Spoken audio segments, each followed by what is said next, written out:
Hello दोस्तों, आइए आज हम लोग भारत भूगोल में भारत के पड़ोसी देशों से लगने वाली सीमाएं तथा भारत के समुद्री सीमाओं के बारे में बात करते हैं तथा भारत के 28 राज्यों की अवस्थिति के बारे में भी देखते हैं। तो सबसे पहले हम लोग भारत के समुद्र तटीय रेखा के बारे में बात कर लेते हैं, समुद्री सीमाओं के बारे में। 2024 में भारत सरकार द्वारा एक नई गणना की गई समुद्र सीमा रेखा के लिए।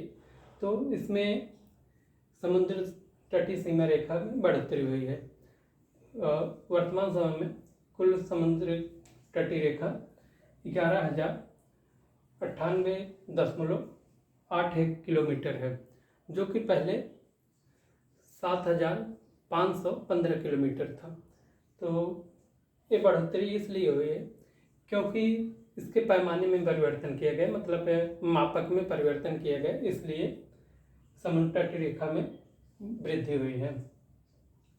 तो हम लोग देख लेते हैं कि भारत की कौन से राज्य की कितनी समुद्र रेखा है, कितने लंबाई है समुद्र रेखा के, कौन से स्थान पे सबसे ज़्यादा कौन से राज्य की है, सबसे कम कौन से राज्य की है, इस बारे में हम लोग देखते हैं। तो सबसे पहले देखेंगे अंडमान निकोबार द्वीप समूह की। तो इसका सबसे ज़्यादा है क्योंकि इसके आसपास हम लोग देखते हैं कि समुद्र ही स्थित है, हिंद महासागर बंगाल की खाड़ी में। तो इसकी समुद्र तटीय रेखा सबसे ज़्यादा है। दूसरे स्थान पे गुजरात आता है। गुजरात के पास हम लोग जब देखते हैं मैप में तो लगता है कि बहुत ही थोड़ा सा है, कम क्षेत्र है समुद्र से सीमा साझा करने वाला, लेकिन ये दूसरे स्थान पे कैसे आ गए। तो इसका कारण ये है कि जैसा कि हम लोग मैप बनाते हैं, वास्तव में समुद्र के किनारे इस तरीके से होता नहीं है। स्थल और समुद्र की जहाँ सीमाएं होती हैं वहाँ कुछ कुछ है इस तरीके से होता है, एकदम सीधा सीधा नहीं होता है। तो इस तरीके से जो खांचे बने हुए हैं, इसमें कहीं जल घुसा है तो कहीं स्थल जल में घुसा है समुद्र में, तो इसे क्रीक कहते हैं। जो ऐसा बना हुआ है सब क्रीक कहते हैं इसे। तो यहाँ ज़्यादा है, तो इसलिए इसकी लंबाई, ये क्रीक की लंबाई को प्रभावित करते हैं, इसलिए इसकी लंबाई अधिक है। तो दूसरे स्थान पे गुजरात हो गए, तीसरे स्थान पे तमिलनाडु और चौथे स्थान पे आंध्र प्रदेश है। तो पहले आंध्र प्रदेश तीसरे स्थान पे हुआ करता था, लेकिन वर्तमान में तमिलनाडु तीसरे स्थान पे है, इस बात को ध्यान रखना। अब पांचवें स्थान पे महाराष्ट्र आता है, महाराष्ट्र का भाग है यहाँ पे। छठे स्थान पे पश्चिम बंगाल। हम लोग पश्चिम बंगाल भी जब देखते हैं तो लगता है कि यहाँ भी समुद्र से टच होने वाला भाग बहुत कम है, लेकिन वही है क्रीक के कारण, क्योंकि वहाँ टेढ़ी मेढ़ी सीमा जो समुद्र से साझा होती है स्थल की, इसलिए उसकी लंबाई भी ठीक ठाक स्थिति में है। सातवें स्थान पे केरल आता है, यहाँ पे स्थित है। आठवें स्थान पे उड़ीसा, नौवें स्थान पे कर्नाटका, और 10वें स्थान पे गोवा, 11वें स्थान पे लक्षद्वीप। लक्षद्वीप समुद्र में तो स्थित है, लेकिन बहुत छोटे छोटे द्वीप हैं यहाँ पे, और कई द्वीप तो समुद्र में डूब गए हैं, इसलिए बहुत छोटा द्वीप है। तो इस प्रकार से इसकी सीमा रेखा काफ़ी कम है। दमन और दीव लगभग यहाँ स्थित है। पुडुचेरी सबसे कम सीमा रेखा है, पुडुचेरी की सबसे छोटी समुद्र से जो सीमा साझा करते हैं भारतीय राज्य, समुद्र से सबसे कम पुडुचेरी की सीमा साझा होती है। तो यहाँ पे हम समझते हैं कि समुद्र तटीय रेखाओं की बात को समाप्त करते हैं। आगे देखते हैं पड़ोसी देशों के साथ भारत के सीमाओं के बारे में। तो यहाँ सबसे पहले हम लोग बांग्लादेश के बारे में देखते हैं। बांग्लादेश भारत के साथ सबसे लंबी सीमा साझा करने वाला देश है। यहाँ लगभग 3 तरफ से भारत से घिरा हुआ है बांग्लादेश, इसलिए भारत से सबसे ज़्यादा सीमा भी साझा करता है। और हम लोग देखते हैं कि 5 राज्य बांग्लादेश के साथ सीमा साझा करते हैं भारत के, जिसमें मिजोरम, त्रिपुरा, मेघालय, असम और पश्चिम बंगाल बांग्लादेश से सीमा साझा करते हैं 5 राज्य। यहाँ पे तो लिखा नहीं गया है, तो आप लोग चाहें तो इस वीडियो को देखते समय इसे लिख लें, और हम बोल रहे हैं उसे लिख लें, क्योंकि पढ़ने में आसानी होगी दोबारा आप लोगों को।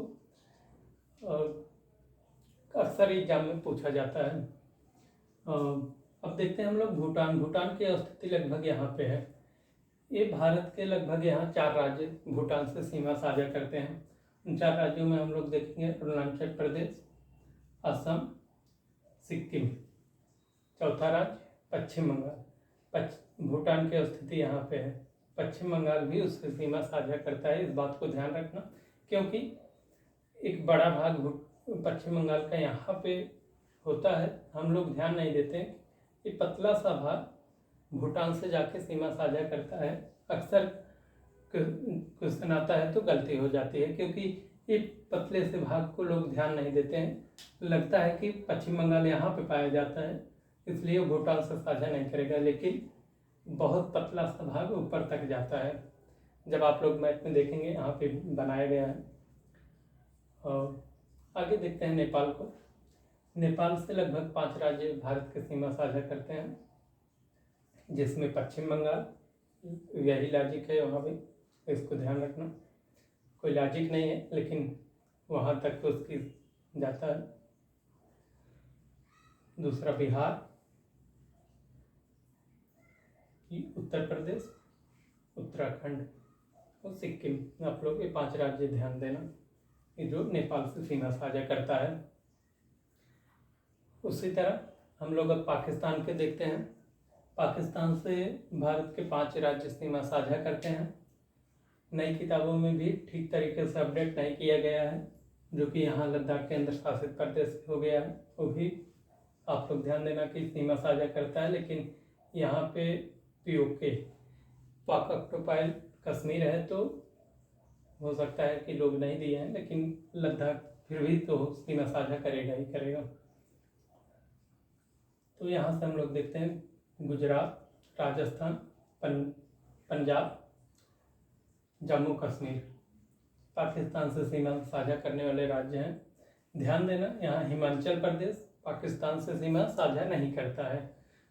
उसकी काफ़ी नज़दीक तक दिखता है मैप में, तो लगता है कि शायद वो सीमा साझा करता होगा, लेकिन यहाँ बहुत पतला सा पंजाब ऊपर तक गया है जो जम्मू कश्मीर से सीमा साझा करता है, तो इसलिए हिमाचल प्रदेश पाकिस्तान से सीमा साझा नहीं करता है, इस बात को ध्यान देना।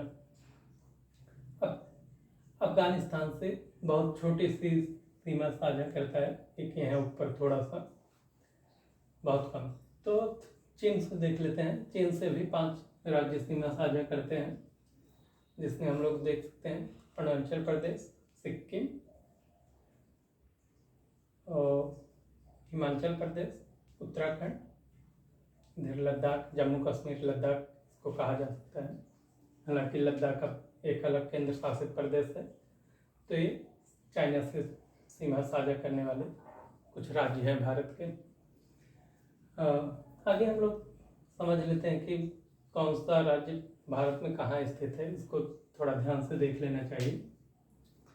यहाँ पे लद्दाख, जम्मू कश्मीर, हिमाचल प्रदेश, पंजाब, राजस्थान, हरियाणा, दिल्ली, यहाँ छोटा सा भाग दिल्ली, फिर उत्तर प्रदेश, बिहार, पश्चिम बंगाल, झारखंड, उड़ीसा, छत्तीसगढ़, महाराष्ट्र, तेलंगाना, कर्नाटका, गोवा, केरल, तमिलनाडु, सिक्किम, असम, मेघालय, त्रिपुरा, मिजोरम, मणिपुर, नागालैंड, अरुणाचल प्रदेश।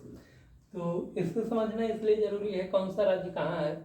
अभी जैसा कि कल परसों में एक न्यूज आई है कि भारत सरकार अरुणाचल प्रदेश के कुछ जिलों को ठीक तरीके से मैप में दर्शाया है, जो कि अक्सर चीन के साथ विवादों में रहता है। ये चीज़ें न्यूज में रहती हैं, खबरों में रहती हैं।